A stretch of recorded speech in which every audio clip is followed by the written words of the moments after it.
ఓటమి భయంతోనే దాడులకు టీడీపీ శ్రేణులపై దాడులకు తెగబడ్డారని దెందులూరు నియోజకవర్గ అభ్యర్థి చింతమనేని ప్రభాకర్ అన్నారు. దెందులూరు నియోజకవర్గంలో పలు గ్రామాల్లో టీడీపీ కార్యకర్తలపై జరిగిన దాడుల్లో గాయాల పాలైన వారిని ఆయన ఏలూరు ప్రభుత్వ ఆసుపత్రిలో పరామర్శించారు. అన్ని విధాలా అండగా ఉంటామని వారికి భరోసా ఇచ్చారు. ఎన్నికల్లో దాడి చేసి ఓటర్లను భయపెట్టి ఓట్లను ఆక్రమించాలని చూసిన వైసీపీకి ప్రజలు తమ ఓటుతో తగిన గుణపాఠం చెప్పామన్నారు. తప్పు చేసిన వారందరికీ చట్ట ప్రకారం చర్యలు తప్పవని హెచ్చరించారు.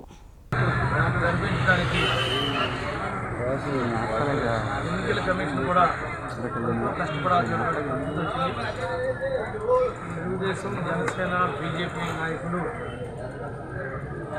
రాష్ట్ర వ్యాప్తంగా ఎంతో తెగించి పోరాడినటువంటి మా నాయకులకి, మా కార్యకర్తలకి, ప్రతి ఒక్కరికి కూడా ధన్యవాదాలు తెలియజేస్తున్నాం. దాంతోపాటు వారు చేసినటువంటి దాడులకు సంబంధించినటువంటి ఎవరైతే దెబ్బలు తగిలి హాస్పిటల్లో ఉన్నారో వాళ్ళందరికీ కూడా ఈరోజు వైద్య విషయంలో కానీ వాళ్ళ కుటుంబాలకి ధైర్యం కల్పించే దానిలో కానీ మా వంతు పాత్రనే మేము పోషిస్తున్నాం.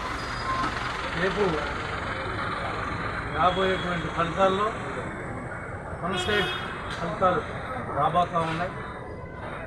ప్రపంచంలో ఉన్నటువంటి అన్ని దేశాల నుంచి కూడా ఈ జగన్ను తరిమి కొట్టాలని చెప్పి ఇక్కడికి వచ్చి ఓటేసీలు కూడా సందర్భాలు. అలాంటి వారందరినీ కూడా ఎంత ఇచ్చినా వాళ్ళ యొక్క రుణం తీర్చుకోలేము. హైదరాబాద్ నుంచి కానీ ఇతర ప్రాంతాల నుంచి కానీ ఏదో ఒక జాతర మాదిరిగా జనం అందరూ కూడా రావటం, పెద్ద ఎత్తున పర్సంటేజ్ నమోదు చేయటం మరి ఒక చరిత్ర ఇది.